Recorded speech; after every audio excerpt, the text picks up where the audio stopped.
made it. Disneyland. Hey, down here. Opening in 1955, Disneyland. Ow! Oh, ow!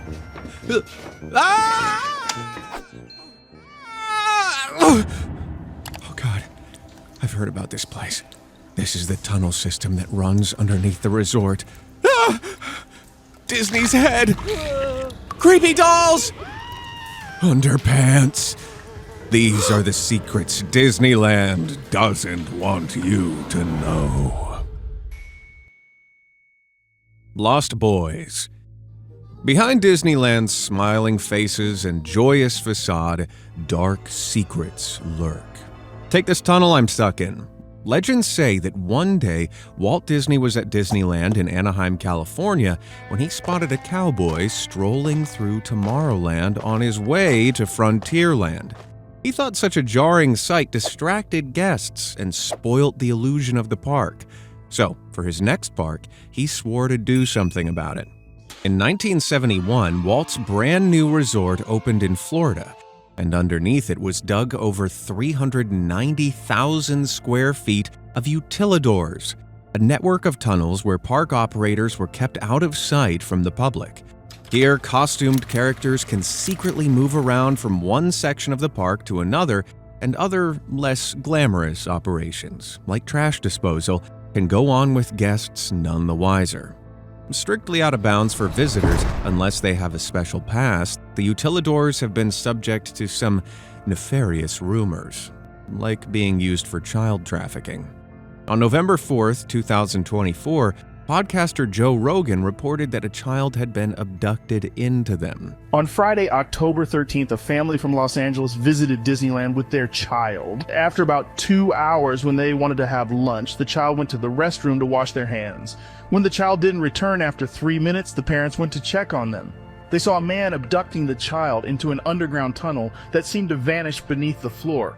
The parents could only watch as the ground folded in on itself. It was impossible to see that there was a tunnel hidden underneath. There are a few things wrong with this video. Firstly, the utilidors are mostly associated with Disney World, not Disneyland. Problem 2, California police have stated that no reports have been filed regarding missing children. This brings me to problem 3, which is the most egregious of all. That video is clearly fake AI garbage. His mouth movements don't match up with what he's saying, and the generated images make my eyes bleed. So, before you cancel your trip to Disney just yet, you should know that there's no proof Disney's stealing people away to crazy tunnels. Wait, if that's true, where the hell am I? It's a small world.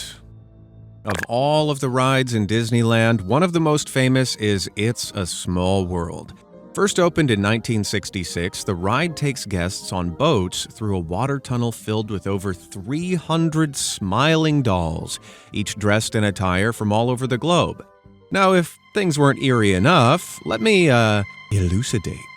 Notice how they're constantly twirling around like tiny idiots? When the ride closes, the music stops, the lights go out, but these animatronics keep moving.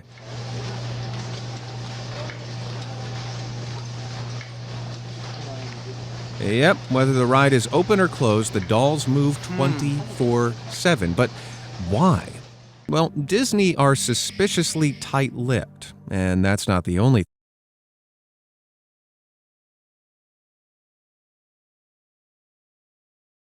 thing. According to the internet, the doll's hair grows. So much so that they supposedly get it cut every year. So, what, are they actually alive? The product of some twisted experiment? Well, probably not. Their hair is reportedly made of yarn, which stretches over time due to humidity, and they could be kept on all night to save the wear and tear of constantly shutting them off. Even so, all this perpetual movement and hair growth have led to some terrible tales. Some netizens tell of living children being stolen from their parents and gruesomely turned into living dolls. Afterwards, they're doomed to remain forever dancing in Disneyland. If you want to dance with happiness, why not click those like and subscribe buttons? While you're down there, could you, call someone to get me out, please? Not until I'm done with the video? Okay, fine. Disney's Frozen. Ever since humans have existed, we've sought to cheat the inevitable and achieve immortality. And rumor has it that beloved Uncle Walt was no exception. To fulfill his dream, he allegedly had his body, or just his head, cryogenically frozen, waiting for the day when medicine would finally conquer death.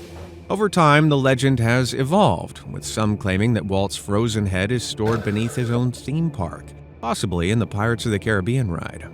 Just imagine wandering through the depths of Disneyland only to see that icy visage staring back at you. However, and this may come as a surprise, there's not much evidence to support this story. Walt's body was actually cremated, so the opposite of frozen, and then interred at Forest Lawn Memorial Park in Glendale, California. Okay, so how did the legend begin in the first place? Well, Walt died in 1966, around the time newfound interest was picking up in the science of cryogenics. The legend that he was frozen likely started in 1972, when Bob Nelson, president of the Cryonics Society of California, claimed that Walt wanted to have his body preserved, but the pair couldn't finalize the paperwork in time. Again, Nelson's story is probably baloney. There's no proof Walt even knew what cryogenics were. Regardless, the story grew in popularity and remains prevalent to this day.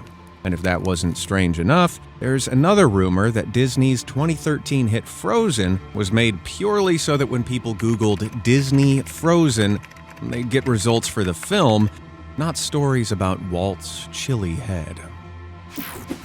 Deborah Stone. For many, the idea of working at the happiest place on earth is nothing short of paradise. Yet for Deborah Stone, this place quickly became hell. At Disneyland, workers are called cast members, and in 1974, the 18-year-old joined the cast hoping to earn some extra cash before heading off to college.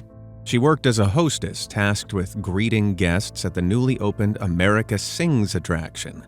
The theater housing the show rotated as audiences watched animatronic animals sing tunes from U.S. history. As guests entered, cast members guided them onto one of several rotating stages,